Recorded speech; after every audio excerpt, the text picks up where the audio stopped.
Kwa hivyo wapendwa, katika eneo hili jogo duto ma wuok eneo ni imefika tena wakati mwingine mwema ochopo kang' machielo ili tuweze kuingia katika kipindi nyingine. Mondo en thuolo mondo odonje kipindi machielo. Hivyo basi emomiyo tunawaalika warwako duto kama vile tulivyoahidi hapo jana kaka nasingo odiechieng' manyoro kwamba tutakuwa na vipindi kadha wa kadha ni wabiro bedo gi kipindi mang'eny tutakayoweza kuwasilisha mahali hapa. Wabiro wacho hivyo basi emomiyo karibuni sana. Warwako duto Tumekwisha sikia kutoka kwa mtumishi wa Mungu aliyenitangulia wasewinjo kokadho kuom jatich Nyasaye mosekuongo kipindi cha afya, na hivyo basi tunaingia kipindi kingine emomiyo koro donjo kipindi machielo cha uchambuzi wa Biblia. No tiendiko Tuweze kusikia neno la Mungu linasema nini. Mondo onyini Biblos to wacho ang'o. Maana Biblia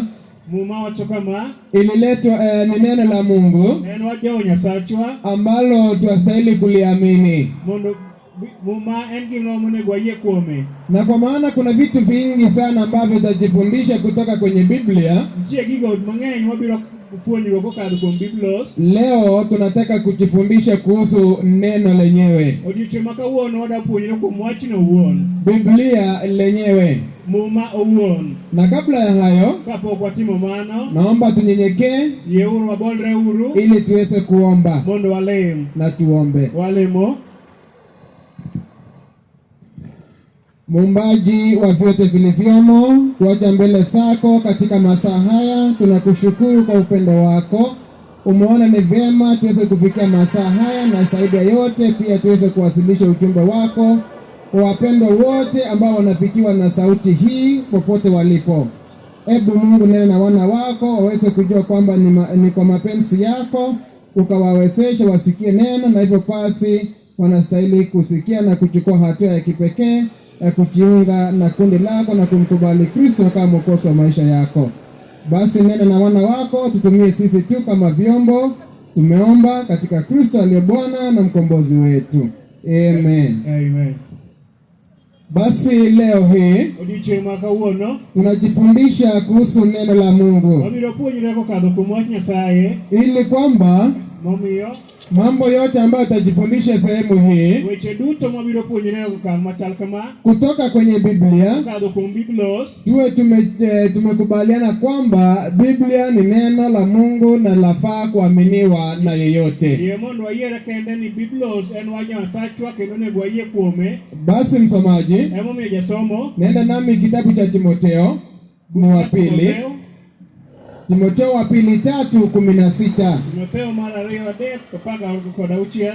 Tusikie neno la Mwenyezi Mungu lasema nini. Wawinjo wa Nyasaye to wacho ang'o. Inasema, naam, kila andiko lenye pumzi ya Mungu. Endelea. Kila andiko lenye pumzi ya Mungu lafaa kwa mafundisho na kwa kuwaonya watu makosa yao na kwa kuwaongoza na kwa kuwadhibitisha katika haki. Asante. Kwa hivyo kila andiko lenye pumzi ya Mungu lafaa kwa mafundisho. Kwa hivyo tunapofungua Biblia zetu katika eneo hili, kwa topic yoyote ambayo tutaweza kufundisha mahali hapa, ni basi lafaa kwa mafundisho. Kwa hivyo tuambiwa kwamba Biblia ni neno la Mwenyezi Mungu, imeandikwa kwa pumzi ya Mwenyezi Mungu, na lafaa kwa mafundisho, lafaa kwa maonyo. Ili namna gani msomaji? Ili mtu wa Mungu awe namna gani?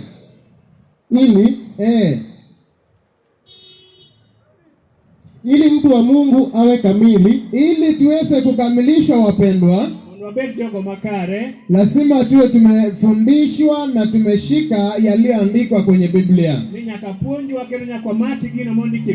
Msomaji, naam, endelea na fungu. Inaendelea na kusema, amekamilishwa apate kutenda kila tendo jema. Hivyo basi, ikiwa tunataka kutenda tendo lililo njema, wadwaro timo gino makare, lazima tuwe tumefundishwa to nyaka puonjwa kwa kupitia kwa neno la Mwenyezi Mungu. puonjwa kokadho kuom Jehova Nyasachwa. Na je, katika kitabu cha Petero wa pili Buk mar Petero mar 2 1:21, 1:21, ni nani aliyewaongoza walioandika Biblia ni ng'ano mano otelo ne jogo duto manondiko Biblos? tuweze kupima, je, neno hili lastahili kweli kuaminiwa, Wadwa pimo ka wachni go en wach ma wanyalo geno, ama ni watu tu kama mimi na wewe walikaa chini wakaandika hadithi zao, kose en mana an kod ng'at machielo manondiko wechegi giwegi, walioongozwa na mawazo yao. mano telnegi gi parogi giwegi. Acha Biblia ituambie, We wawe mondo Biblos mondo konwa. msomaji. Inasema Naam, Petero wa pili 1:21, naam. maana unabii haukuletwa popote kwa mapenzi ya mwanadamu, Kumbe unabii haukuletwa kwa vyovyote vile kwa mapenzi ya mwanadamu, Wachni nokobiro mana nikech wach dhano, bali wanadamu walinena yaliyotoka kwa Mungu. kumbe wanadamu walinena yaliyotoka kwa Mwenyezi Mungu. wayudo ni jogo duto manondiko Biblos nowacho mana gigo duto mane Roho manotelonegi. Hivyo basi, Emomiyo tunaposema kwamba Biblia ni neno la Mwenyezi Mungu, owacho ni Biblos en wach Jehova Nyasachwa, lafaa kuaminiwa, onego yie kuome. kwa maana haikuandikwa na mapenzi ya mtu yeyote, Nok nondiki gi gombo mar dhano moro amora, bali kwa mapenzi ya Mwenyezi to Mungu. nondiki gi gombo mar Jehova Nyasachwa. Walioandika Jogo duto manondiko Biblos waliongozwa na Roho wa Mungu. notelnegi Roho mar Jehova Nyasachwa. Msomaji, malizia fungu. Inaendelea na kusema Naam. wakiongozwa na Roho Mtakatifu. Kumbe bali wanadamu walinena yaliyotoka kwa Mungu wakiongozwa kwa Roho Mtakatifu. Wayudo jogo duto manondiko Biblos notelnegi Roho maler mar wuok kuom Jehova Nyasachwa. Na je, To Biblia iliandikwa kwa kusudi gani? Biblos nondiki nikech ang'o? Tusome Biblia, Warumi 15, msomaji. Jorumi 15 Mstari wake ni wa 4.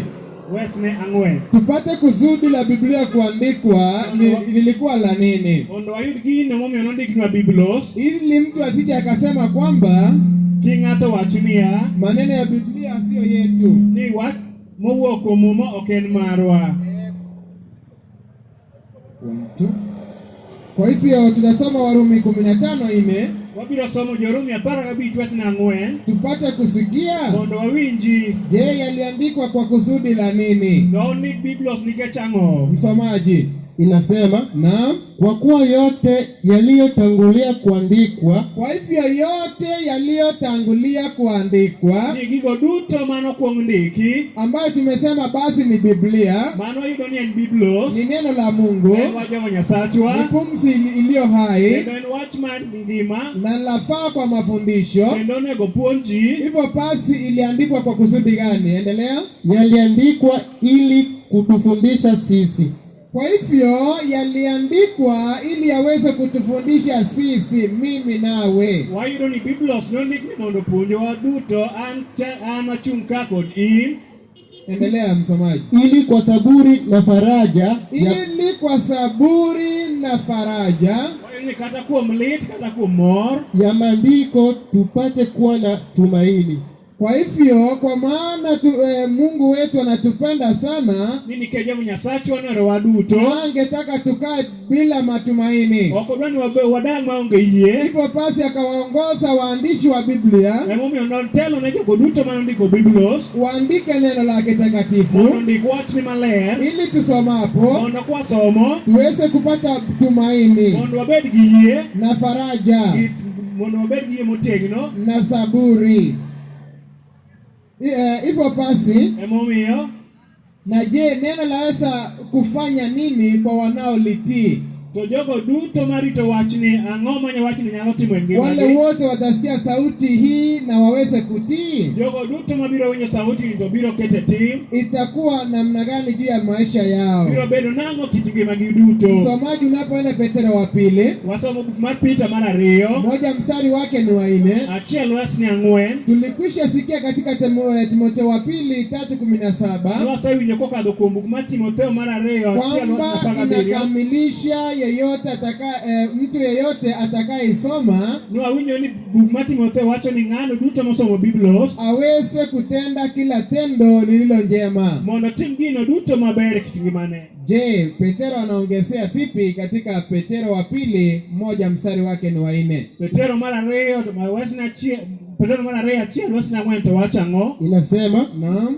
tena kwa hayo ametukirimia ahadi kubwa mno za thamani, ili kwamba kwa hizo mpate kuwa washirika wa tabia ya uungu,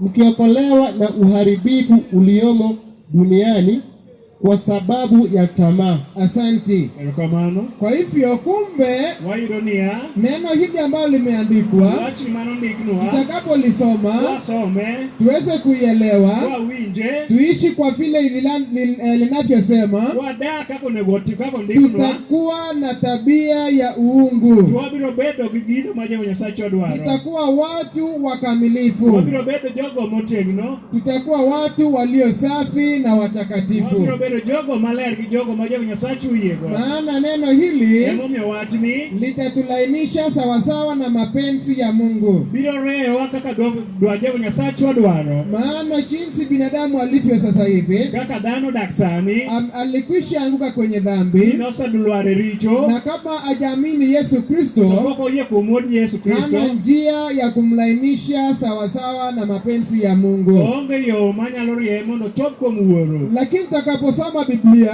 To kwa biro somo Biblos, na zaidi tutakapojifundisha katika sehemu hii, kwa biro medo puonjre kuom thuolo mawanka, tutaweza kujua ni yapi yaliyo mapenzi ya Mwenyezi Mungu. wabiro yudo ni en ang'o ma Jehova Nyasaye dwaro, Tutaweza kujua mpango wa wokovu wa binadamu, wabiro yudo gino monego dhano tim, na tutaona kwamba ikiwa tutaamini, to wabiro yudo ni ka wayie, tutalainishwa sawasawa na mapenzi ya Mwenyezi Mungu. to wayudo ni wabiro riere kaka dwach Jehova Nyasaye dwaro. Hivyo basi Biblia inaposema katika Petero hiyo ya pili 1:4 Emomiyo kaka Biblos wacho e Petro mar 2:4 kwamba tutakuwa na tabia ya uungu, to wabiro bedo gi ranyisi mar uungu, ni baada ya mafundisho kosepuonjwa, tuweze kuelewa mafundisho, wawinjo tiendiko, tuchukue hatua wago okang' ya kuamini Kristo kama mwokozi wa maisha wayie kuom yetu, Kristo kaka jakakorwa, na baada ya hayo kama kuom mano tuweze kusaliwa upya. ibiro nyuolwa nyuol manyien. Tukishasaliwa upya, Wasenyuolwa nyuol manyien, tunashirikishwa tabia ya uungu, wabiro yudo gino maber monego na watim kaka Kristo jokristo. atakaporejea mara ya To ka Kristo pili biro mar 2 ataweza kuja kutuchukua kama walio wake. kendo biro kawowa kaka joge. Hivyo basi mpendwa, Emomiyo wetewa, neno hili ni muhimu, wachni en gima wach makare, nafaa katika maisha kendo yako onego ber gi kit ngimani, na kwa maisha yeyote anayelisikia. kuom ng'ato ang'ata mawinjo wachni. Zaburi 33 Wasomo buk mar Zaburi mstari wa 6 na mstari wa 9. Zaburi 33 mstari wake ni wa 6 na 9. Zaburi 33 wach na 6 kod wach na 9. Tusikie uwezo wa neno la Mwenyezi Mungu. Mondo winj pek mar wach Jehova Nyasaye. Msomaji, Zaburi 33 6 na 9 inasema, naam, Zaburi 33:6 inasema, naam, kwa neno la Bwana mbingu zilifanyika, na jeshi lake lote kwa pumzi ya kinywa chake. Mstari wa 9, naam, maana yeye alisema ikawa, na yeye aliamuru ikasimama. Asanti. Erokamano. Kwa hivyo kumbe kwa neno la Mwenyezi Mungu Niwayudo kuom wach Jehova Nyasaye mbingu na jeshi lake lote lilifanyika Ni polo gi jogo duto modak e yie notimore kwa pumzi ya kinywa chake. kuom Jehova Nyasachwa. Tulikwisha ona kwamba neno la Mungu ni pumzi, iliandikwa kwa pumzi ya Mungu. Waseyudo ni wach Jehova Nyasachwa nondiki kuom Roho Maler. Hivyo basi tunaambiwa kwamba Ikonowa kwa neno la Mwenyezi Mungu kuom wach Jehova Nyasachwa vyote vilivyomo ni gigo duto manitie vilifanyika. ni gigo notimore. Maana yeye alisema Omiyo en nowacho ikawa, to notimore. aliamuru To nochiko ikasimama. notimore kamano. Hivyo basi Emomiyo neno hilo la Mwenyezi Mungu wach mar Jehova Nyasachwa ambalo liko na nguvu ya kuumba, man gi teko mar chweyo, tutazidi kujifundisha katika sehemu hii wabiro medore puonjruok kuom ndalo mawago ka. kwamba neno hilo ambalo lilikuwa na nguvu na likaumba vyote vilivyomo, Ni wach mane nitie kar chakruok mane ochwe gik moko duto bado hata leo hii nyaka sani iko na nguvu pok en gi teko ya kutuumba upya. kuom chweyo kendo manyien. Maana tutakapojifundisha Ka wabiro bedo medo puonjruok, tutaweza kujua kwamba binadamu alikwisha anguka kwenye dhambi wabiro yudo ni dhano noselwar e richo na akapoteza jinsi alivyokuwa ameumbwa hapo awali. kendo noselal kaka onenego Jehova Nyasache odwa mondo odagi. Hivyo basi anastahili kuumbwa upya tena. Emomiyo nyaka nyuol manyien, Linaloniumba upya, nyuol manyien, litakalo kuumba upya nyuol manyien ni neno hili la Mwenyezi en wach Mungu. Jehova Nyasachwa. Hivyo basi ningependa tusome Warumi 1:16. Emomiyo wabiro somo Jorumi 1:16. Tusikie mtumishi wa Mungu Paulo anasema namna gani kuhusu Injili. Wawini Jorumi to wacho ang'o kuom wachni. Je, liko na nguvu kweli ya kutuumba upya? Wan gi teko mar kelo nyuol manyien. Na ni kweli kama iliumba vyote kama Mwenyezi Mungu kwa kusema tu yalifanyika? Kano ni watu hata to gigo duto notimore. Basi hata sisi tunaweza tukaumbwa upya kwa neno la Mwenyezi Mungu. Wan bende inyalo nyuol manyien kokadho kuom wach Jehova Nyasachwa. Msomaji, soma Biblia. Warumi 1:16. Naam. Kwa maana sionei haya Injili, Kwa maana sionei haya Injili, kwa sababu ni uweza wa Mungu soma, uletao wokovu kwa kila aminiye, kwa Myahudi kwanza na kwa Myunani pia. Asanti. Kamano. Kumbe Paulo anasema kwamba sionei haya Injili, Paulo wacho ni okwaneti Injili, kwa maana ni uwezo wa Mungu en teko mar Jehova Nyasachwa uletao wokovu makelo warruok kwa yeyote atakayeamini, kuom ng'ano mabiro yie kuom wachni, kwa Myahudi kuom ng'ata ng'ata na kwa Myunani pia, kuom Jayunani bende, kwa Kimtai kuom Kimtai na kwa Ochieng pia. kuom Ochieng bende. Hivyo basi Emomiyo neno hili wachni lafaa kwa mafundisho, onego puonji, lafaa kwa kutuonya, onego muonwa, lafaa zaidi kwa kutuumba upya. onego nyuolwa nyuol manyien kokadho kuom Hivyo wachni. basi lafaa kuaminiwa. Emomiyo onego wagen kuom wachni. Pendwa, Owetewa unastahili kuliamini. onego yie kuom wachni. Na Wakristo Jo-Kristo wangeliamini ere kaka duyie neno la Mwenyezi Mungu. wach kuom Nyasaye. Je, Wanastahili kuliamini Agano la Kale na Agano Jipya? onego yie kuom loko machon kod loko Yohana manyien. 5 Yohana 3 45 45 hadi 47. nyaka 47. Neno hili tumekwisha ambiwa Wach mosekonwa ni limeandikwa kwa pumzi ya Mungu. wach ondiki kuom Je, tunastahili kuamini yote ama sehemu fulani ya Biblia? onego wayie kuom bathe koso onego wayie kuome duto? Msomaji, Naam. soma Biblia Yohana 5:45 teremka hadi 47. Inasema, Naam. msidhani kwamba mimi nitawashitaki kwa Baba. Yuko anayewashitaki ndiye Musa, mnayemtumaini ninyi. 46. Kwa maana kama mngalimwamini Musa, mngeniamini mimi, kwa sababu yeye aliandika habari zangu. 47. Lakini msipoyamini maandiko yake, mtayamini wapi maneno yangu? Asanti. Kamano. Kwa hivyo Yesu Kristo wakati alipokuwa katika dunia hii, Wayo ni Kristo kane ni bopinyini. ama tuweze kujua kwanza hivi, Neone wapo ile kama kuongo. neno maandiko inapotajwa kwenye Agano Jipya Watu wa Biblia skiptado kumloko manyien. inarejelea Agano la Kale. Watu kumango kumloko machon. Maana katika Agano Jipya, Kumloko manyien. wakati Kristo alikuwa katika dunia hii, Kane Kristo nene bopinka. Agano la Kale, Agano Jipya halikuwa limeandikwa. Loko manyien noko ipoko kunondiki. Hivyo basi, Emomiyo. maandiko ambayo Kristo anarejelea hapa Ndiko majama nyasacho wachokae. ni maandiko ya Agano la Kale. O wacho kumloko machon. Hivyo basi anawaambia, Emomiyo kono mngeamini maandiko, Kagu ye kuom Biblos. mngeniamini mimi. Anbende du ye kuoma. Maana maandiko Gimomi Biblos wacho kama. ambayo ni Agano la Kale yalikuwa yanamrejelea Kristo. Loko machon ne wacho kuom Kristo. Kwa hivyo basi, Emomiyo.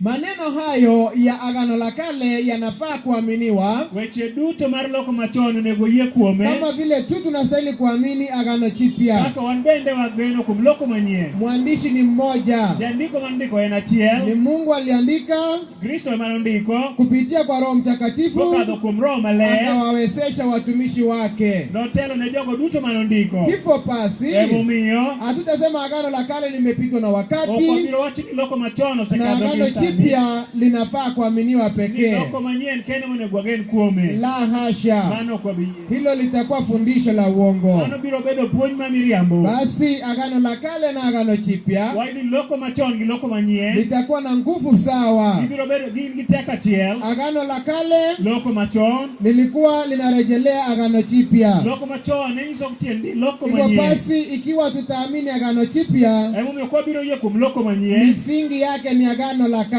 Tiende en loko kuom loko machon. Hivyo basi, wapendwa, Emomiyo wetewa. sisi tunaamini Biblia yote kwamba ni takatifu na lafaa kwa mafundisho. Wayie duto kuom Biblos nikech en Biblos matero e ngima. Katika kitabu cha Luka Kuom buk mar Luka 24:27 24 na mstari wa 47. nyaka 47. Je, Yesu alifundishaje juu yake mwenyewe? Inasema Naam. Luka 24:27, akaanza kutoka Musa na manabii wote, akawaeleza katika maandiko yote mambo yaliyomhusu yeye mwenyewe. 44 msomaji. Inasema Naam. kisha akawaambia, hayo ndiyo maneno yangu niliyowaambia nilipokuwa nikali pamoja nanyi, ya kwamba ni lazima yatimizwe yote niliyoandikwa katika Torati ya Musa, niliyoandikiwa katika Torati ya Musa na katika manabii na Zaburi. Kumbe katika Agano la Kale Wayudo ni kuom loko machon yaliyoandikwa yote manondik duto yalikuwa yanamrejelea Kristo. ne nyisowa kuom Kristo. Kwa hivyo basi, Emomiyo tunaposema maandiko ka wasomo Biblos tunarejelea Agano la Kale, wafwenyo kuom loko machon. na tunasema maandiko Wayudo ni Biblos tukiwa Agano Jipya. kuom loko manyien. Hivyo basi iko na nguvu sawa. En gi teko achiel Na achiel. je, mitume Je, jomago duto manondiko katika Biblos Matendo ya Mitume okadho kuom Matendo ya Mitume 18:28, je, mitume walitumia nini kuwa mamlaka yao?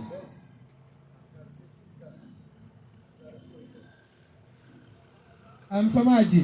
Na Matendo ya Mitume 18:28 inasema kwa maana aliwashinda Wayahudi kabisa mbele ya watu wote, akionyesha kwamba maneno ya maandiko ya kuwa Yesu ni Kristo. Amina.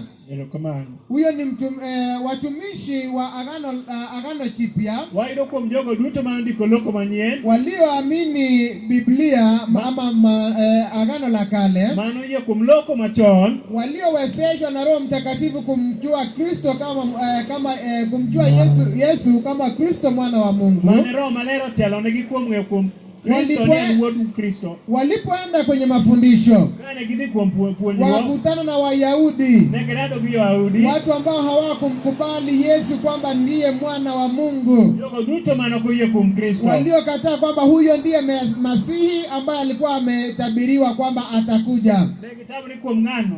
Kwa hivyo Paulo na mitume wengine gi jopuonjre moko walitumia maandiko ya Agano la Kale, ne gitiyo kuom loko machon, wakaongozwa na Roho Mtakatifu, Roho Maler bende notelo negi, wakafundisha. Biblia inasema kabisa ne gipuonjo Biblos kabisa, wakadhihirisha machoni pa Wayahudi kendo ne gikono jo-Yahudi kwamba Yesu ndiye Kristo mwana wa Mungu.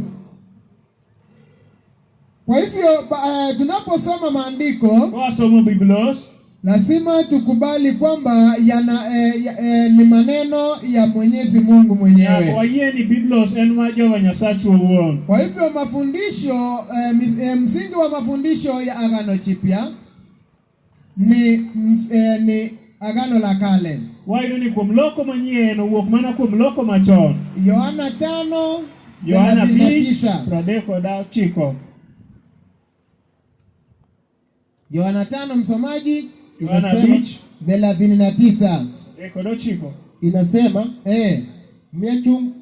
myachunguza maandiko kwa sababu mnadhani kwamba ninyi mna uzima wa milele ndani yake, na hayo ndiyo yanayonishuhudia. Asanti. Kwa maana kumbe msingi ya maandiko wayudo chakruok ma wechegi yaliyomo katika Agano Jipya, manitie kuom loko manyien, misingi yake ni Agano la Kale, wayudo owuok mana kuom loko machon, yalirejelea Yesu Kristo. to nonyisowa kuom wuod Kristo. Kwa hivyo Yesu Kristo anapoambia mnayachunguza maandiko, Jehova Nyasaye chwako ni ufwenyo to ndiko, watu walichunguza maandiko ya Agano la Kale. jogo duto nosomo kuom loko machon. Kwa hivyo hata nasi leo hii Omiyo kata wan duto tunastahili kawuono kusoma Biblia, onego wasom Biblos, lakini tusipoteze mwelekeo, lakini kik wakadh kaka onego wasom, tusije tukashindwa kujua mondo kik wawil mok wang'eyo ya kwamba yalirejelea Kristo. ni mondo wang'e ni gino duto Biblos manondiki nondik mana nikech kuom Nyasaye. Kama Wayahudi Kaka jo-Yahudi ambao walipoyachunguza maandiko, kane gisomo ndiko, walishindwa kutofautisha ujio wa Yesu mara ya kwanza na ujio wa Yesu mara ya pili. notamo ging'eyo kuom biro mar Jehova Nyasaye mokwongo gi biro mar Jehova Nyasaye mar ariyo. Wakatarajia ujio wa Yesu Kristo mara ya kwanza iwe ujio wa Yesu mara ya pili itakayokuwa na ushindi. Ne gigeno kuom biro mar Kristo mokwongo kaka biro mar Kristo mar ariyo mondo gibed gi locho. Hivyo walingojea Yesu Kristo aje kama mfalme wa dunia. Omiyo ne girito Yesu Kristo mondo bi kaka ruoth mar piny. Kwa hivyo wapendwa, Omiyo wetewa, ikiwa Biblia neno la Mwenyezi Mungu ka Biblos en wa Jehova Nyasaye liliandikwa kendo nondiki ikirejelea na watu walioongozwa na Roho Mtakatifu, kendo jogo manondiko Biblos notele gi Roho Maler, ina maana kwamba wayudo niya, yeyote atakayetaka kujifundisha Biblia ng'ano mabiro dwaro somo Biblos asisome kama gazeti, kik soma kaka zet, sio kitabu cha kufanya research, ok en kitabu mar timo ranyisi, bali ni kitabu takatifu to en mana buk maler ambayo tunastahili kumwomba Mwenyezi Mungu onego ikwa Jehova Nyasaye atuongoze kwa Roho yule mondo miwa Roho mar ndiko muma aliyewaongoza waandishi manotelo ni jogo duto manondiko Biblos kuliandika neno lake, mondo ndikwa Jehova Nyasaye ili tujue mondo wang'e kusudi la Mwenyezi Mungu mondo gino ma Jehova Nyasaye dwaro katika uandishi wa Biblia kuom ndiko mosemiyowa yalikuwa yapi hasa ne en mane kuom ngimawa, kwa maisha yangu mimi, kuom ngimana owegi, kwa maisha yako wewe. kuom ngimani in bende. Kwa hivyo tuyachunguze maandiko Omiyo onego wafuatie ndiko baada ya kuomba Mungu atuongoze kwa Roho wake, wakwa Jehova Nyasaye mondo otelnwa kuom Roho mare.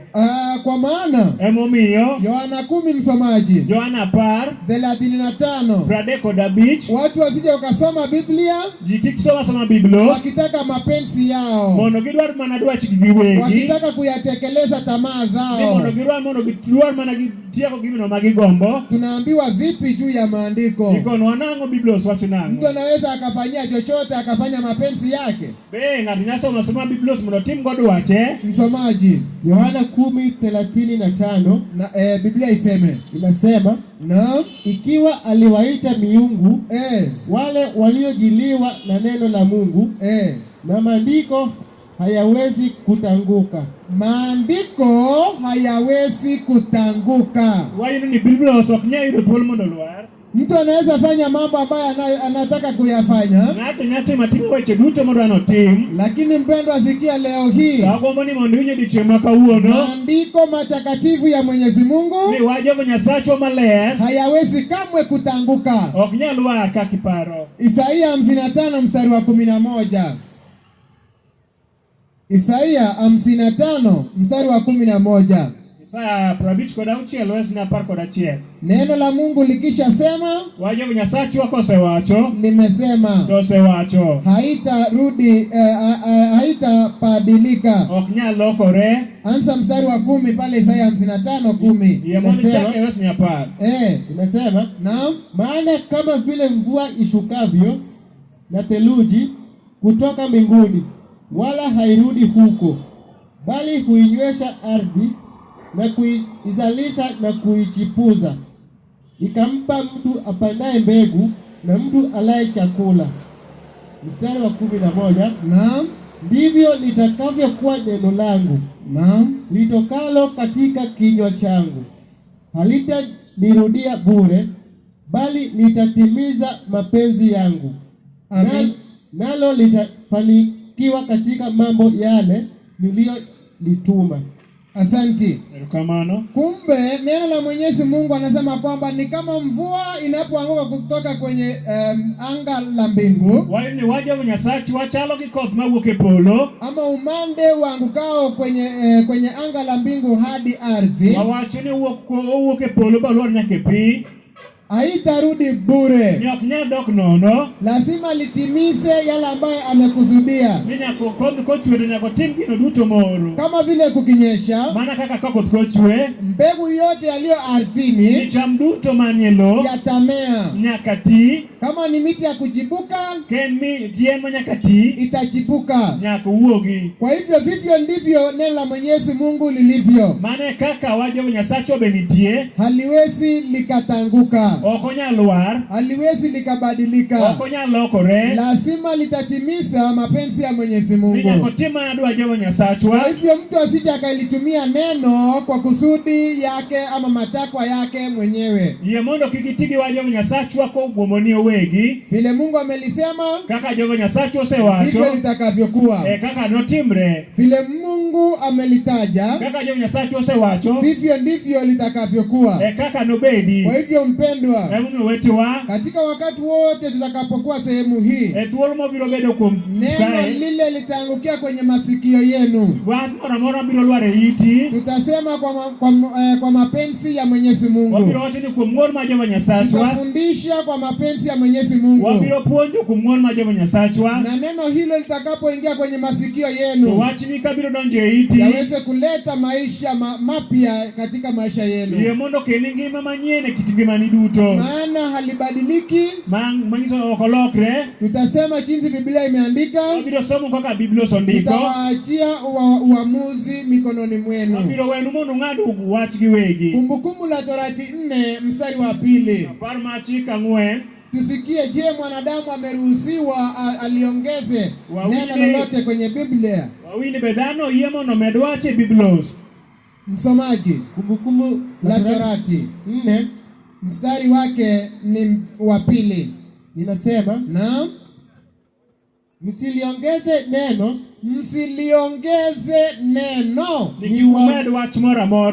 ni waamurulo, wala msilipunguze, mpate kuzishika amri za Bwana. Amina.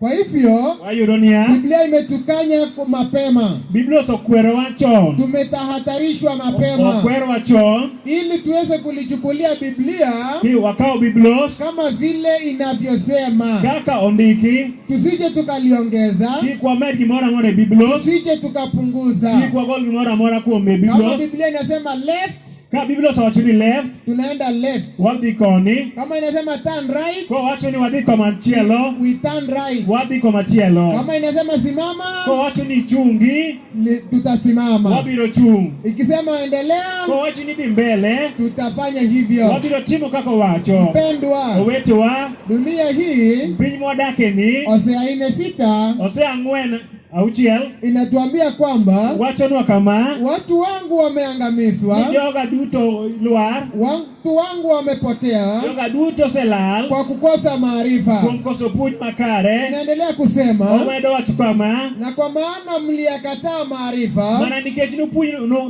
nutamru kuom wachni, Mungu anasema nitawakataa nanyi. Jehova Nyasaye to be wacho nobiro budagi un Kwa duto. hivyo si kwamba maarifa hayako. Ok ni geno onge Kwenye neno hili la Mwenyezi kuom Mungu wa Jehova Nyasachwa ni yako na maarifa yote, nigi gimoro amora duto mwadwaro, yatatuelimisha, kendo biro terowa kuom gigo duto mwadwaro. yatatuwezesha tufanye uamuzi ulio bora. Obiro miyo wang'ad bura makare. Hivyo basi Emomiyo tuwe tayari kusikia wabed mayot kuom winjo, na kuyatenda kuom timo sawasawa na neno la Mwenyezi Mungu, kaka Jehova Nyasachwa dwaro mondo watim, maana ni neno la kuaminika, nikech en wach monego gen, lafaa kwa mafundisho, onego puonji, itatuwezesha tuumbwe upya. biro miyo mondo nyuolwa nyuol manyien. Kwa hivyo wapendwa, Emomiyo wetewa, je, iko sehemu ya neno lolote lisilo na dhamani kwenye Biblia? bende nitie wach moro amora maonge gi teko kuom Biblos? Msomaji Zaburi 12:6. Ni Zaburi 16 wach na 6. Je, neno la Mwenyezi Mungu laweza kulinganishwa na nini? Waino ni wajo Nyasacho be nitie gino mwanyalo pimogo. 12:6, msomaji Zaburi 16 isome pale. 12 mstari wa 6. Zaburi 12 wach na 16. Inasema, Naam, Zaburi 12:6 inasema, maneno ya Bwana ni maneno safi, ni fedha iliyojaribiwa karibuni juu ya nchi, iliyosafishwa mara 7. Amina. Erokamano. Ati maneno ya Bwana Ni wayo ni wajo ni Nyasachwa. maneno safi, En wach maler.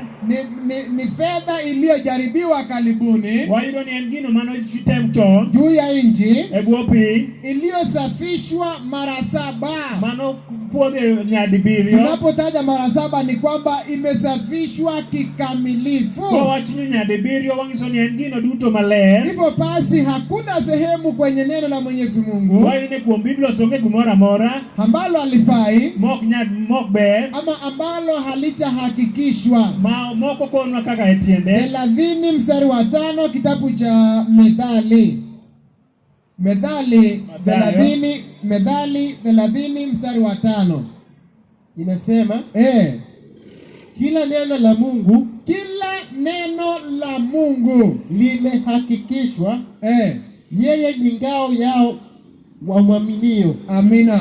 Kamano. Kwa hivyo mpendwa, kama unataka ngao, Wayo nyathi Nyasaye kidwaro geno, ni neno la Mungu, en mana wajo Nyasachwa, maana limehakikishwa. nikech mondo wayie wachnwa kama Vitu mingi tunavyofanya katika dunia hii gigo duto mwatimo e bwo pinyni ni kama guesswork, en mana kuom gigo duto mawach giwegi. ni kama tunajaribu tuone itakuwa namna gani, Watema ni en obed nang'o, hii maisha itakuwa aje, ngima mwadago ni biro bedo nang'o, nikilima mwaka huu mahindi ka puro higani bando inaweza fanya namna gani, biro timo nang'o, nikifanya kazi hii ka timo tijni naweza pata pesa vizuri, be anya yudo pesa maber, ama nikiajiriwa na serikali kondika gi sirikal ninaweza kuwa comfortable. anya bedo ng'ano maber. Hiyo yote tunajaribu tuone maisha itakuwa namna gani. Mago duto watematema mondo ong'i kaka ngima nyalo bedo. Leo hii basi Kawuono ni chik ma kawuono tunawatangazia ngao ambalo limehakikishwa. walando kuom wach moyie kuome, neno la Mwenyezi en Mungu wach ma Jehova Nyasachwa limehakikishwa. okonwa ni en gino ma wach mosingnwa. Atakayeliamini Ng'ano mabiro yie kuom wachno hatatayarika, ok biro tho, atakuwa imara. biro bedo mochung' Kwa motegno. hivyo tuweze tukaliamini neno hili, Onego wayie kuom wachni, kwa maana ni neno ambalo nikech en wach ma kama, limehakikishwa. en wach man gi geno. Hivyo basi Emomiyo neno hili lililo ngao wach man gi geno ni ambalo limehakikishwa mosesingnwa, laweza kujua kadri ya uwezo gani juu ya maisha ya binadamu. ere kaka onego wang'e kaka onego wadagi kuom wachni. Tusome kitabu cha Waebrania, Hebrews Wabiro somo kuom buk mar Jo-Ibrania 4:12. 4:12. Je, Neno hili wachni laweza kutuchunguza kiwango gani, nyalo medowa kuom thuolo ma wan nade na pia tukilishika kwamako wachni, laweza kutupigania kwa undani wa kiasi gani. nyalo lochonwa kuom locho moiye toluoro mnade. Msomaji, Inasema, Waebrania 4:12 inasema, iseme, maana neno la Mungu li hai, tena lina nguvu, tena lina ukali kuliko upanga uwao wote ukatao kuwili, tena la choma hata kuzigawanya nafsi na roho na viungo na mafuta yaliyomo ndani yake, tena li jepesi kuyatambua mawazo na makusudi ya moyo. Asante. Erokamano. Kwa hivyo la kwanza tunaambiwa kwamba neno hili ambalo ni ngao Wachni minyalo gen li hai. en gima ngima. Neno la Mungu li hai. Wach Jehova Nyasachwa en wach man ngima. Sio kama maneno ya binadamu. Ok en mana kaka weche duto Sio mag kama maneno dhano. ambayo mtu anaweza akayasema. Ok en kaka mana weche duto ma ng'ato nyalo wacho. Neno hili tunalolitangaza mahali hapa Wach li malalo hai. chieng' kawuono en wach mangima.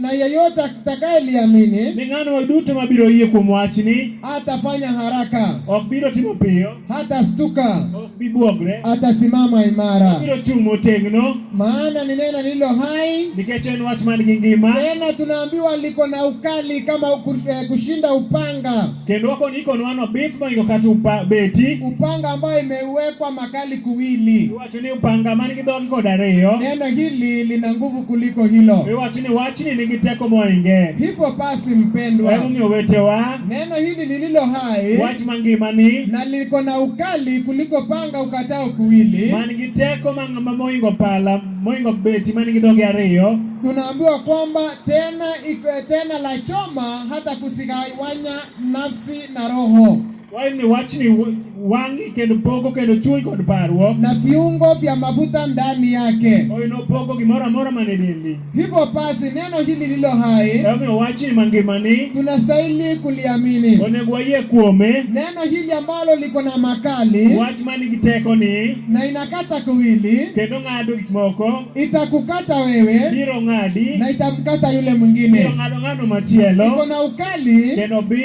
obith, kwa maana itakukosoa, nikech obiro puodhi. na mara kadhaa E okang' okang' watu hawapendi kukosolewa. ji duto ok oyie mondo konygi ngigi magitimo marach. Kwa hivyo ikikosoa, Kikoni watu wataona kana kwamba iko na ukali. ji duto neno ni ok gidwa wachno. Lakini hata hivyo Kata kamano tunafaa kuwa watu wanaokosolewa. wabed jogo mikwero. Kwa hivyo atakaye tukosoa Kwerowa gimoro ni Mungu wetu kupitia kwa neno lake. en wa Jehova Nyasachwa kokadho kuom wachne. Kwa hivyo wapendwa, Emomiyo wetewa, neno hili litakalo kusahihisha wewe ama kukosoa wewe, wachni ka biro konyi mondo konyi parruok weche gigo duto mipango. uwe tayari kukosolewa. Yie mondo ibed thuolo mondo ginyisi gino maber mondo giwinji. Uwe tayari kukubali na kurudi kwenye njia inayofaa. Mondo ibed makare mondo idok kuom yo maber monego iluw. Maana Waebrania 12 msomaji, Waebrania 12 tusikie mondo awinji mstari wa 5. wesne 5 Inasema, Na uendelee. tena mmeyasahau yale maonyo yasemayo nanyi kama kusema na wana. Kwa hivyo ati tena muyasahau yale maonyo inayosema nanyi kama wana. Mwanangu, msiyadharau marudio ya Bwana. Kwa hivyo tunaomba wapendwa, tusije tukadharau marudio ya Bwana. Ikono wani kikwa kwedi wetu magije wa Nyasachwa. Maana Bwana anatukosoa ama anaturudia kama vile anarudia watoto wake. Wai mje wa Nyasachwa dugo iru wakako dugo iru nyipinde pile. Kama vile mzazi Mana kaka janyuo unaweza kumrudia mtoto wako. Inyawa duku mnyapini. Unamrudia kwa maana unampenda. Nido kire nike chiere. Vivyo hivyo Mano kaka Mungu anaturudia Kristo bende dugo irwa kupitia kwa neno lake kwa maana anatupenda. Hivyo basi tutakapojifundisha sehemu hii, mada yoyote kwenye Biblia ambayo labda kwa muda umekuwa ukifanya kinyume na mafundisho hayo ambayo Biblia itatuambia,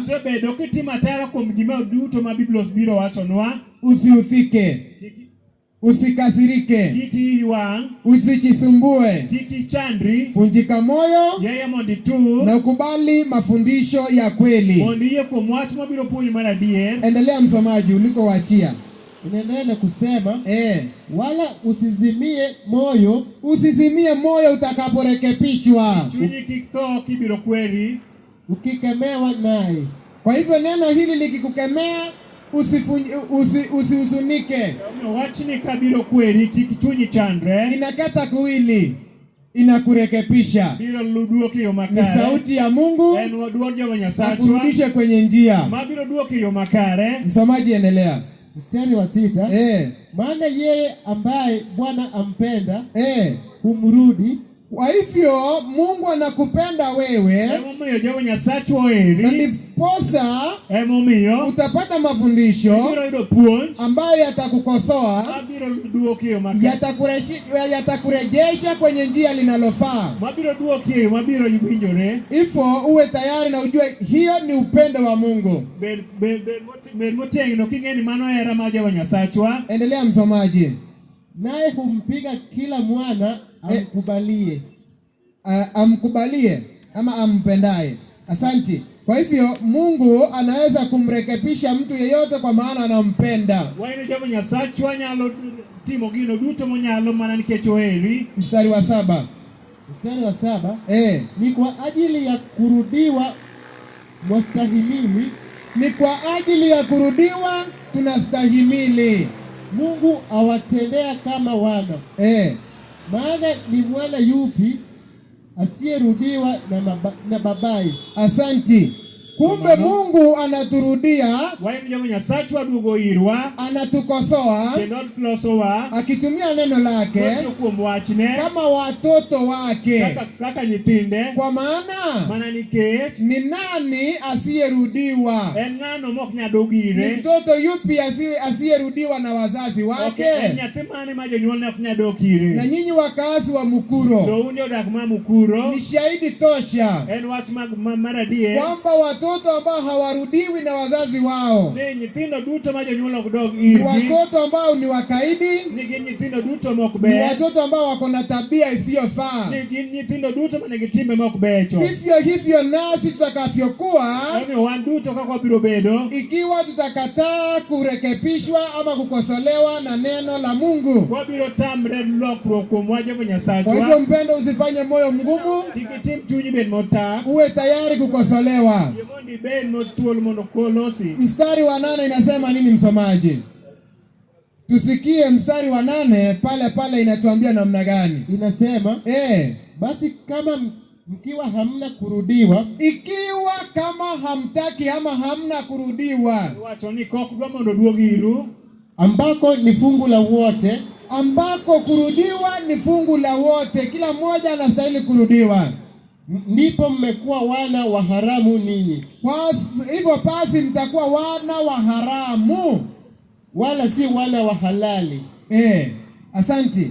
Kwa hivyo wana wa halali wan jogo duto mok becho, sio wana wa haramu, ok jogo duto man gi haramu, na wana wa haramu jogo duto ma jo haramu, sio wana wa halali. ok jogo duto ma jo halali. Na ukichunguza vizuri ni kama kusema, Kwa nono tiendio, ama Kiingereza inasema, kata Kizungu wacho kama, but if you are without chastening, of which all have become partakers, then you are illegitimate and not sons.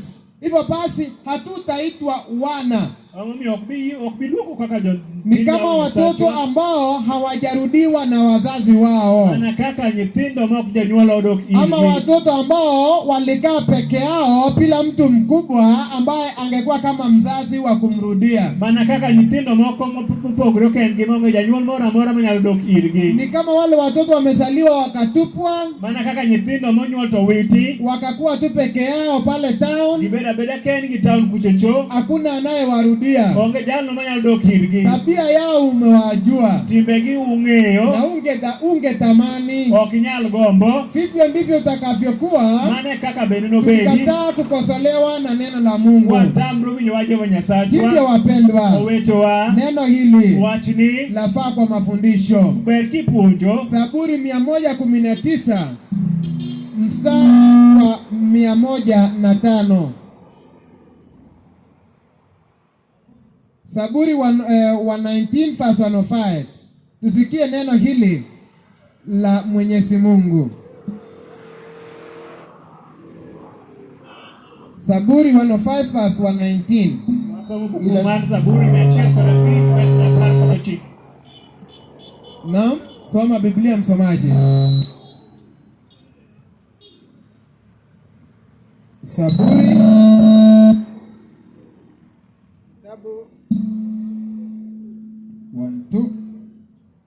Kitabu ni Zaburi inasema 119 verse 105. Inasema neno lako ni taa ya miguu yangu, neno lako ni taa ya miguu yangu na mwanga wa njia yangu. Kwa hivyo neno la Mwenyezi Mungu ni taa ya miguu yetu na mwangaza ya njia yetu. Hivyo basi tukisikia neno hili, tukikubali neno hili, ni kama mtu ambaye anatembea gizani na amekubali kutembea na taa. Huyo mtu atakwazika. Lakini tukikataa, ni kama mtu anayetembea gizani lakini anakataa taa. Huyo mtu lazima atachikwa. Hivyo basi wapendwa, tukubali taa, tukubali neno. 16:11 pale pale Zaburi 16:11. Ni taa ya kutuongoza tukielekea wapi.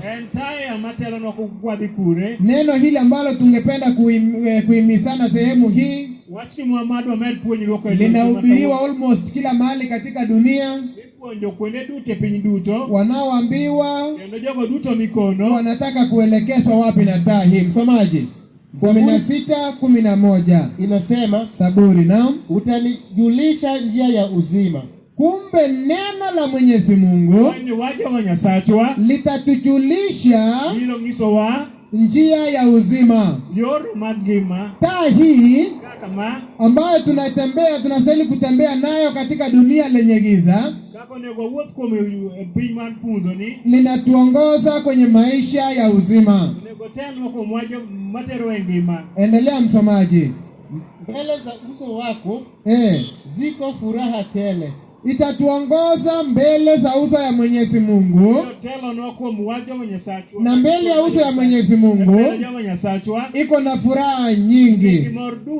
Malizia. Na katika mkono wako wa kuume mna mema ya milele. Na katika mkono wa kuume wa Mwenyezi Mungu kuna mema ya milele. Kwa hivyo mwangaza hii ambayo ni neno la Mwenyezi Mungu litatuongoza kwenye mema ya sasa katika dunia hii na zaidi katika ufalme wa Mungu. Dunia tunayoishi, hakuna mtu asiyetaka mema, hakuna mtu asiyetamani mema. Lakini sikia hii leo hii, neno hili la Mungu litatuongoza kwa mema yaliyo kamili. Kwa hivyo mpendwa, unayetafuta raha katika dunia, unayetaka kufurahia mambo ya dunia hii, lakini bado haujakubali neno la Mwenyezi Mungu, bado unakataa Biblia, nitakulinganisha na mtu anayeenda hardware kununua unga ya ugali, kitu ambayo haitapatikana pale. Ni kama mtu anayeenda Kishagi kushonewa kiatu, mambo ambayo hayaingiani. Maana neno la Mungu liko dhahiri kwamba furaha na mema ya dunia hii na mbingu ijayo inapatikana kwenye neno la Mwenyezi Mungu. Lakini sisi tumesahau hiyo. Tunatafuta mali, tunatafuta mambo ya dunia hii ili tuweze kuyafurahia. Lakini ya kutafutwa kwanza ni neno la Mwenyezi Mungu. Tuliamini neno hili katika 6:33 Mathayo inatuambia kwamba tutafute kwanza ufalme wa mbingu, na haya yote tutazidishiwa. Hivyo basi tuwe tayari kusoma Biblia na kuiamini. Isaia 40 mstari wa 8. Isaia 40 mstari wa 8. Tusikie neno hili la Mungu litadumu hata lini? Mbona tunasisitiza watu waweze kuliamini neno hili la Mungu? Litadumu hata lini? Ili tuone kama kuna kitu tunaweza tukailinganisha litakalo dumu kama hilo, ama hata litakalo dumu kuliko hilo neno la Mungu. Msomaji anasema majani yakauka, majani yakauka, ua la nyauka. Wewe ni shahidi kwamba hayo yote yakauka na yanyauka, bali neno la Mungu wetu litasimama milele. Amina. Kumbe neno la Mungu tunalolitangaza mahali hapa litasimama milele. Dunia itapita na yaliyo ndani yake, mbingu itapita na ya mbingu, lakini neno la Mwenyezi Mungu litabaki milele.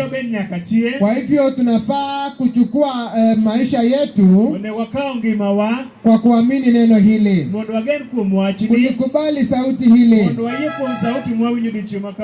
kwa maana neno hili lafaa, ni la milele.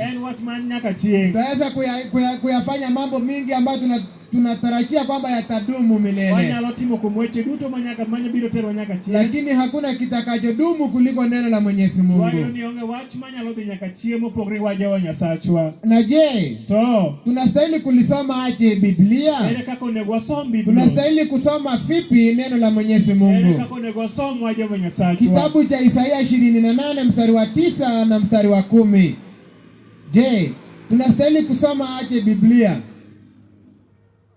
Neno hili la Mungu tutasoma aje? Msomaji, Isaia 28 mstari wake ni 9 na 10. Inasema, naam, atamfundisha nani maarifa? Nani atakayefundisha maarifa? Atamfahamisha nani habari hii? Je, ni wale waliochishwa maziwa Ni wale walioachishwa maziwa jogo duto mamano ndio watafundisha watu neno.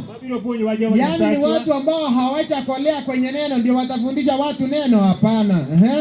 Walioondolewa matitini. Kwa maana ni amri juu ya amri. Kwa hivyo neno hili linastahili kufundishwa vipi? Ni amri juu ya amri, amri juu ya amri, amri juu ya amri, kanuni juu ya kanuni, kanuni juu ya kanuni, kanuni juu ya kanuni, alafu huku kidogo, huku kidogo, na huku kidogo, na huku kidogo. Kwa hivyo Biblia halitasoma kama historia. Tutasoma kwa mpangilio. Ni amri juu ya amri, amri juu ya amri, amri juu ya amri. Ni kanuni juu ya kanuni, kanuni juu ya kanuni. Huku kidogo na huku kidogo. Hili tupate nini? Kitabu cha Mhubiri 7:27. Mhubiri 7:27. Je, tunaposoma huku kidogo na kule kidogo ni kwa ajili ya nini? Mhubiri 7:27. Naam. Tazama, asema mhubiri. Asema vipi mhubiri huyo? Mimi nimeyaona hayo kwa kulinganisha hili na hili, ili kuitafuta jumla. Amina. Ili kuitafuta jumla. Tunapoenda Isaya 34:16. Ili kupata jumla ni kutoka kule kidogo huku kidogo. Kanuni juu ya kanuni, amri juu ya amri. Kulinganisha hili na hili ndipo tuweze kupata jumla. Msomaji, Isaya 34:16. Tafuteni katika kitabu cha Bwana mkasome. Kwa hivyo tunahimizwa tutafute katika kitabu cha Bwana tukasome. Hapana katika hao wote, hapana katika hao wote atakayekosa kuwapo, atakayekosa kuwapo. Hapana mmoja, hapana mmoja atakayemkosa mwenzake, atakayemkosa mwenzake. Sababu gani? Kwa maana kinywa changu kimeamuru. Ni kinywa cha Mwenyezi Mungu kimeamuru, na roho yake imewakusanya. Kwa hivyo roho wa Mungu ndio iliwakusanya maandiko. Na ni kinywa cha Mungu ilio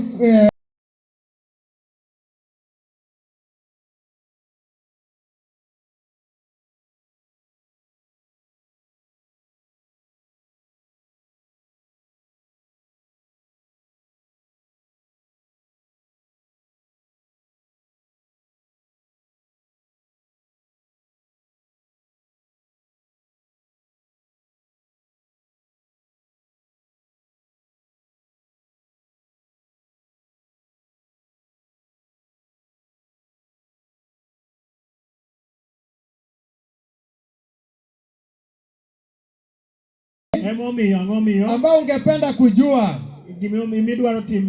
kwa muda wa siku zote ambazo tutakuwa hapa. Tunatarajia kuwa hapa kwa siku 20 sasa hivi. Tutajifundisha vizuri mada yote hasa ambayo imetia Wakristo wengi kwenye mashaka. Tutaona kwa neno hili lililo hai ni yapi ya kweli na ni yapi ya uongo, ni yapi yanayostahili kuaminiwa na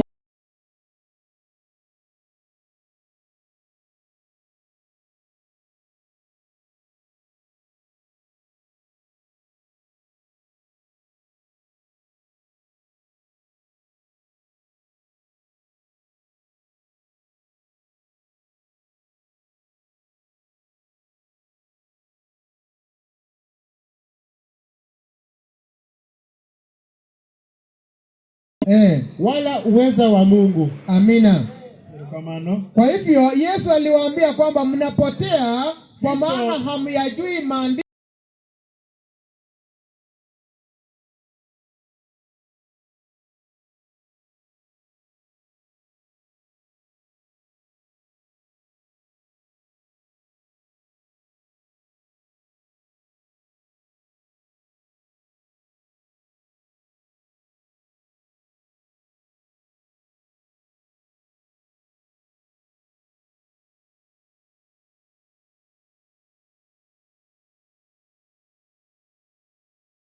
tusije tukapotea.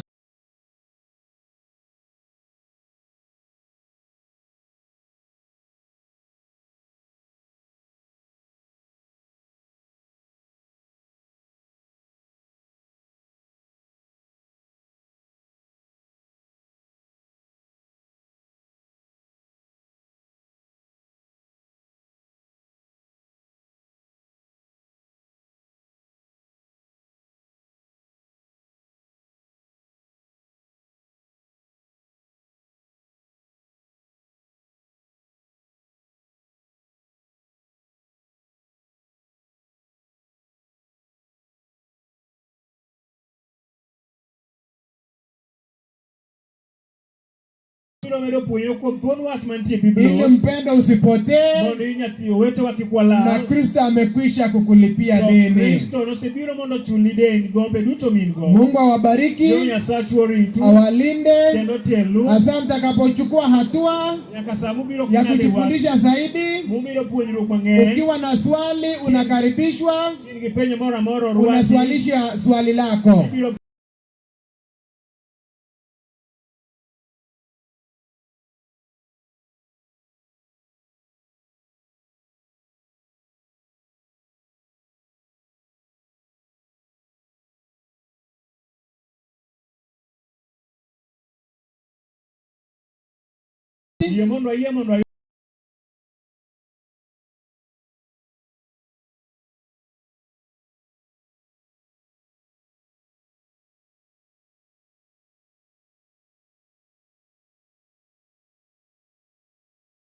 Asanti kwa upendo wako mwingi.